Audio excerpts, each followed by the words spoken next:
Hello and welcome to the program. My name is Luke Hunt, and this is another podcast for the Beyond the Mekong series, which is broadcast by The Diplomat. And with me today is Andy Ball. Andy is a British filmmaker.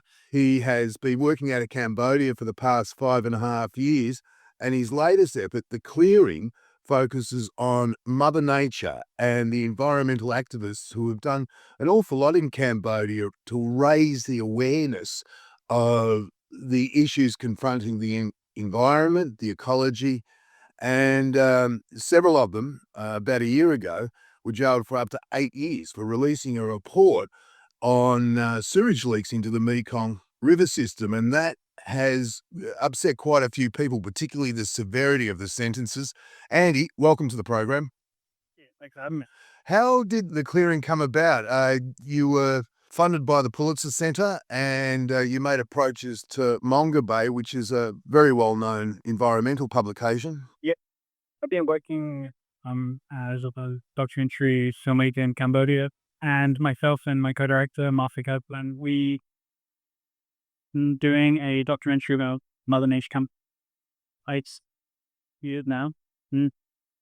I think a lot of great articles and videos have come out about Mother Nature, their work, their campaigns, but really we wanted to do a kind of longer form documentary that was going to be more in the kind of life of the activists. And when we started filming the back in, I guess, May 2023, there were a number of activists, and the protagonist of the film, Lee Kunda Vert, who was out on bail and awaiting trial for the plotting charges against him.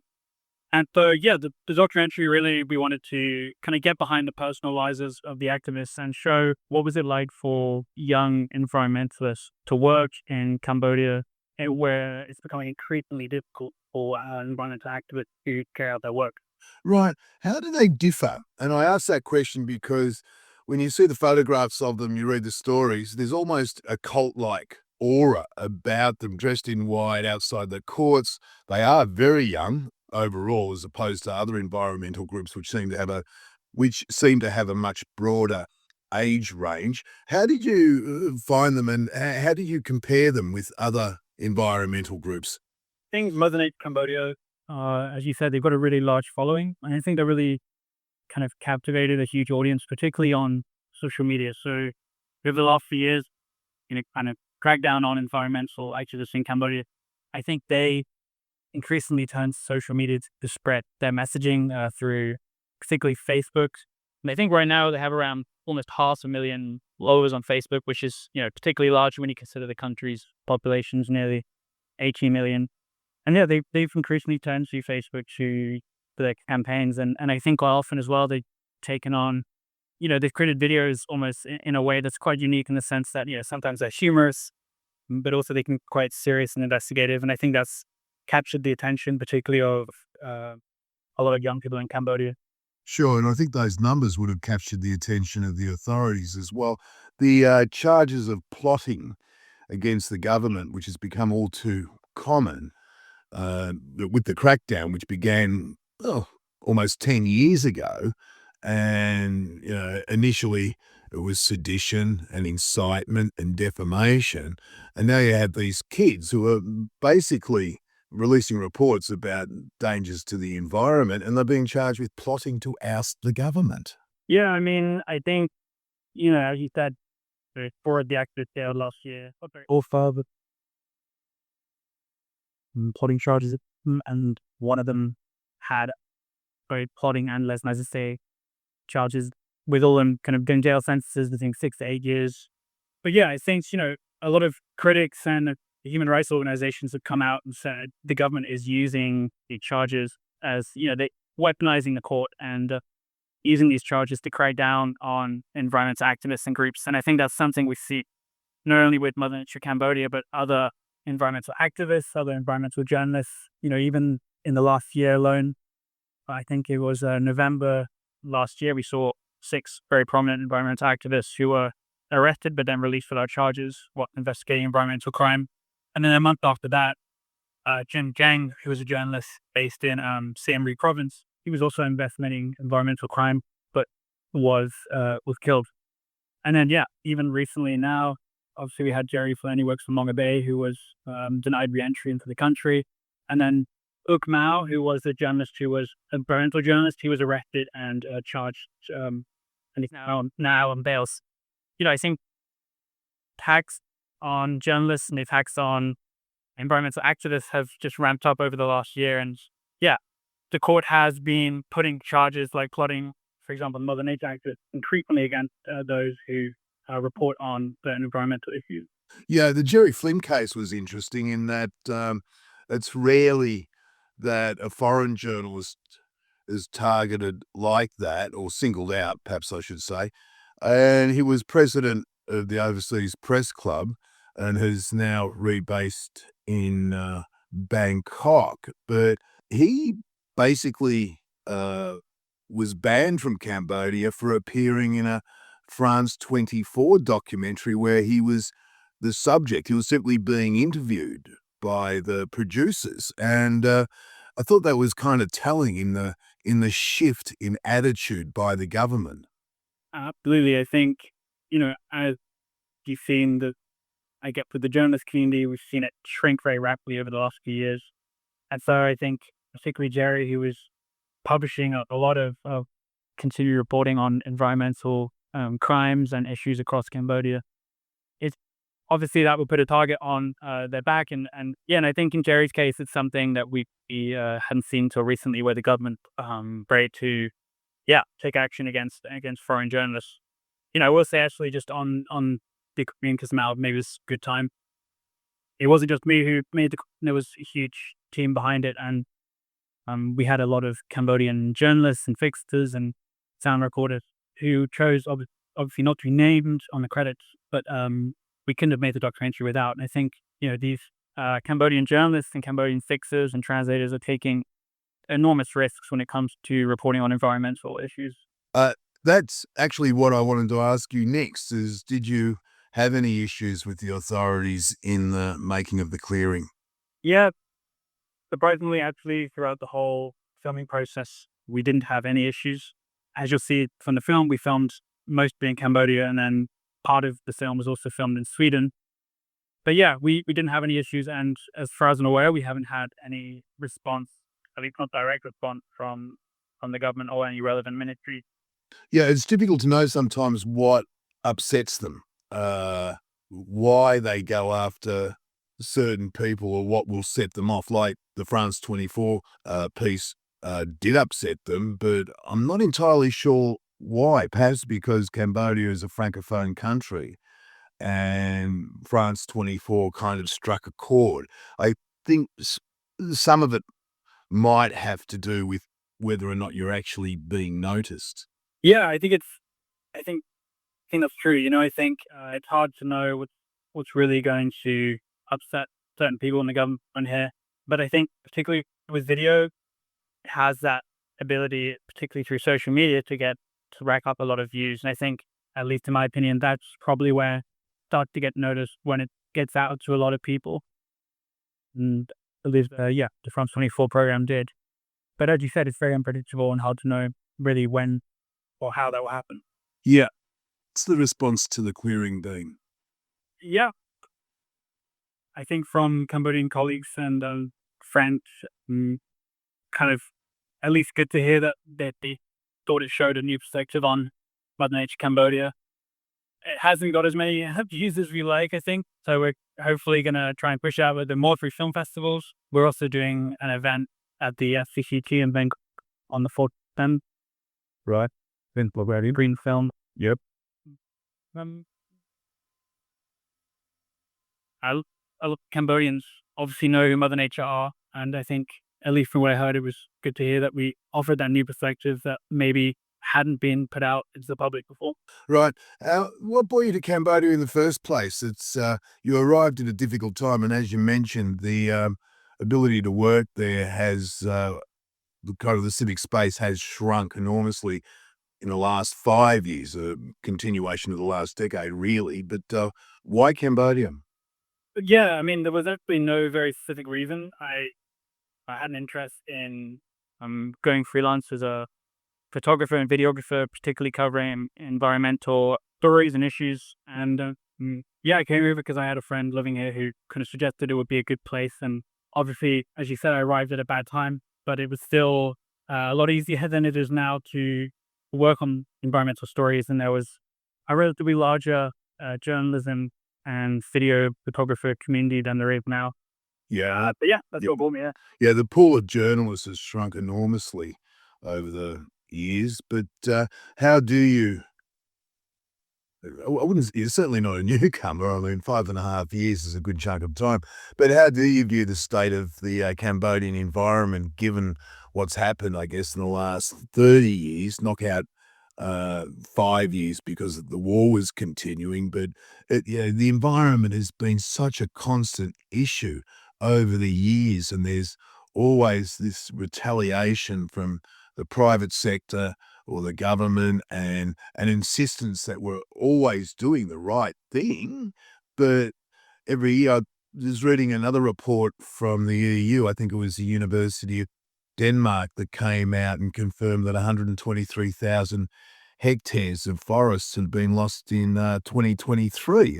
They're doing the numbers, and that was a year ago. It takes a while to get these numbers through, but it just never seems to be getting any better. Or am I just being too negative? I Well, I think I can really only speak from probably more the photographer and videographer perspective, but yeah, definitely becoming harder. I mean, as you said, the journalism community has shrunk significantly in just the time I've been here. Probably gone from, at least for independent freelancers and foreigners working in independent media, which of course now are mostly shuttered. But it's probably gone from 30 to 40 people, and now I think it's, well, I don't know how many, but certainly probably around 10, 15. And yeah, I think, there's in the kind of photography and video space that there's less people doing it because I think it's becoming increasingly harder. For example, we've heard over the last year that a lot of people, independent photographers, videographers, and journalists haven't been able to get their press cards issued. And with the new press charter, of course, that outline, we must be working with one. So I think there are many ways in which it's becoming harder, and I can't envision over the next few years that becoming any better. And we've even seen recently that drones of a certain size are no longer, you can't fly those without certain permits. And yeah, I can just see these regulations kind of creeping more and more into the work the journalists and videographers are carrying out. Right. What's your favorite part of Cambodia when you go out to shoot? When you get up in the morning, you want the morning light, and you're out there in the raw environment, and it's like, wow, this is stunning. This is gorgeous. Yeah, I think for the two places, I love Phnom Trang on the border to Laos. You've got the a Ramsar site up there with a flooded forest. Seems really unique, and I think a lot of people, not enough people don't visit. And that's happening, but definitely equal to that, Kokong province. You've got the Cardin Mountains, which is a really, really beautiful, interesting part of the country, all the way from Orang Valley down to the coast. You got almost every ecosystem. It's really amazing. And actually, that's where we filmed part of the documentary, and where I at least worked a lot before. Right. On the Cardamons, it's been a controversial area over the years, and it's also one part of Cambodia where the government has been seen to take the environment seriously in terms of preserving it. Nevertheless, there have been issues with pilfering logs. There have been issues with, there's one NGO running around up there with armed guards. How did you find the area, and did you notice much clearing? Is it still as pristine as it once was? Yeah, I mean, I believe that coming back, Mother Nature Cambodia, Mother Nature Cambodia was formed in 2012, and one of their first campaigns was in the Cardin Mountains, specifically in Orang Valley. And at that time, they were planning to build a hydropower dam, validate and displace the indigenous communities living there, and also destroy a lot of forest. So Mother Nature successfully, with the community campaign against the dam, and it was never built. And that was obviously a huge win for the Cardin Mountains and the community in Orang. But even a bit before that, and since then, we've seen huge amount of development projects go into the cardamoms. I mean, particularly hydropower projects. We've seen a number of those recently crop up. And, in the cardamoms, infamously, these hydropower projects are associated with the illegal logging. And so that's really touched these mountains, which I think were for a long time, in very good condition. But as you've seen recently, a lot of forest is being lost. And then you go down to the coastline to Bottom Score National Park, which is where the scene of the clearing starts. That's a kind of flat national park that connects kind of a mountainous area to the ocean. And I'm not even sure we can call it a national park anymore. There's been a huge number of concessions put inside of that park. Most of it was designated now under these concessions. And I think, in the clearing, you can see this drone shot for the opening of for the opening scene. You can see this drone shot, deforestation. I think that concession was part of Royal Group's new concession. Royal Group's headed by Kit Meng, obviously a very close ally to former Prime Minister Hun Sen. And when Mother Nature were filming this and then creating the campaign of video around I think this is why environmentalists like Mother Nature are being targeted by the government, because they are conflicting with these interests of a very small group of people who are capitalizing off of these places. And so with the cardamoms, we've seen that increasingly over the last decade or two, where a lot of development projects owned by a very small group of people, generally connected to the government, are exploiting these natural resources. The hydro dam projects have always been interesting right across Southeast Asia. A lot of that tall timber would be valued at $3,000 a log. That was 20 years ago, so maybe 9,000-10,000 now. And when they flood those valleys, the first thing they do is pull out the timber. And when they build that road through, which is often going to be a bit wider than it has to be, they're going to pull out all that timber as well. And there's a lot of money in them hills. Yeah, absolutely. And I think that's something that we're seeing not just in the Cardin Mountains, but in a lot of protected areas all across Cambodia, which again, Mother Nature Cambodia and a lot of other environmental activists were raising awareness about. Yeah, we've seen a lot of development projects and privatization of the national parks. And then also over the last 10 years or so, we've seen a number of sub-decrees which have been released, which are intended as part of zonation of these protected areas. And sometimes we've seen that these sub-decrees, when they've been released, they've been open to abuse by private actions, generally quite powerful individuals. Right, and that's something, again, with being a government. Yeah. As the government's become quite adept at sub-decrees, decrees, passing legislation, and it's very good at telling people what they want to hear. They run a very slick PR machine these days, but it always comes back to the same complaints that what's left of the pristine wilderness is fast disappearing. Yeah, I think at the end of the day, it's going to be communities who live in these protected areas who are going to be the ones losing out, and a very small minority of the population who are going to be profiting over the natural resources being extracted. Yeah. Yeah. By all reports, the clearing is getting very good reviews. What are you planning next? What's on the agenda? Yeah, I mean, actually, I'll be leaving Cambodia soon to be based in Bangkok, but I still intend to report on Cambodia through video and other places in the region. But yeah, no plans for a documentary just yet. Yeah. What other countries are you interested in? From Bangkok, you can broaden your horizons quite substantially. Yeah, to be honest, I'm not really sure. I've been so wrapped up with moving from Cambodia that firmly, obviously, Thailand, and I think we'll start there and see how it goes. Right. Mother Nature has also had a rather interesting history. How did you get involved, or more importantly, take us back through that history? Yeah, so Mother Nature Cambodia was founded in 2012. And one of their first campaigns was in the Lang Valley in Kokon to stop hydropower dam projects going in that could have flooded the forest and displaced the indigenous communities in that area. They worked with the community, and ultimately the campaign was successful. But then after that, they did a number of other campaigns. So they did one on illegal sand mining, again, same province. Kokong, where they campaigned against the land that were being exported from a place called King Sot, beautiful mangrove area in Kokong, to Singapore for land reclamation projects. And it was found that there was discrepancies in the trade data. So obviously there was illegal sand mining going on. And after that, they did a number of other campaigns.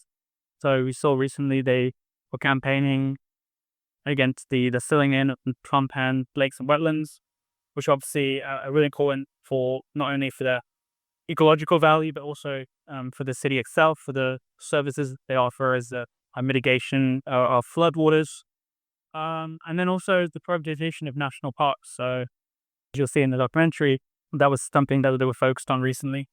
But yeah, they're really using social media as their kind of main tool, at least recently, to get their messages across to the Cambodian public.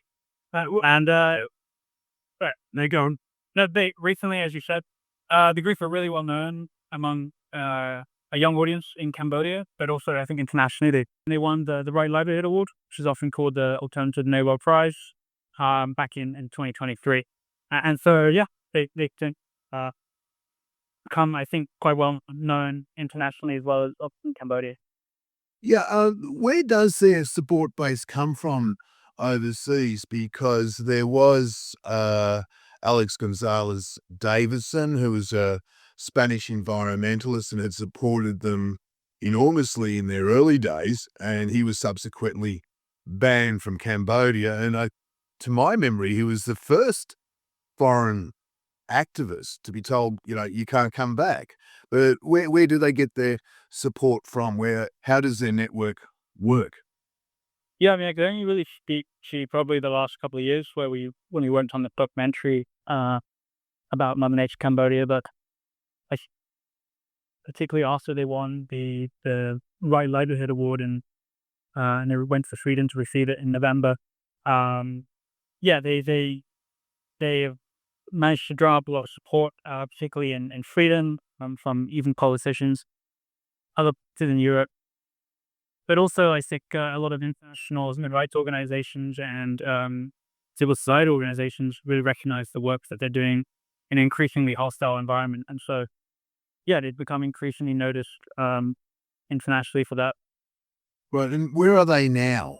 I mean, I would imagine that those who aren't behind bars are keeping a low profile, but are they trying to remain active? Are they trying to work with the government? I noticed Ligadow, the human rights group, commemorated their first year behind bars by urging their release, and they had a lot of other support groups coming in, signing off on statements to that effect.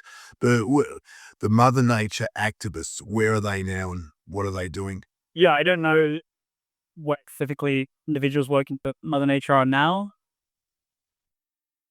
I mean, as you said, you can still see a lot of support from them from human rights groups like Licardo, but also they're still able to publish information on their Facebook and through social media. So I understand that they're still working together and able to, I guess, operate the movement despite the jailing of 5 of the activists last year. Yeah, I think that really shows the kind of the value in how they taken social media as a group and really used as a tool to spread information and awareness about environmental issues. They have a lot of group. Yeah, absolutely. I think, Cambodia's a small place and it's easy to get recognized, particularly when you're calling out certain people. Although I will say that, obviously the jailing of the activists, the sentence was, I think, at least to me, a big shock and to a lot of other Cambodian colleagues I spoke to. And I do wonder, what youth are interested in pursuing environmental activism or even are working on environmental issues, whether through journalism or other way. I wonder how they're feeling now about the future of maybe getting into this profession. Yeah, I was in Phnom Penh when the sentencing went down, and the response from ordinary Cambodians to the severity of the jail terms was quite. They were quite shocked, and many felt it was totally unnecessary. But anyway, Andy Ball, on that sad note, thank you very much. It's been a delightful chat. Yeah, thanks a lot for having me. Okay. Good luck with the next project and Bangkok, All right, thanks a lot, Luke. I guess.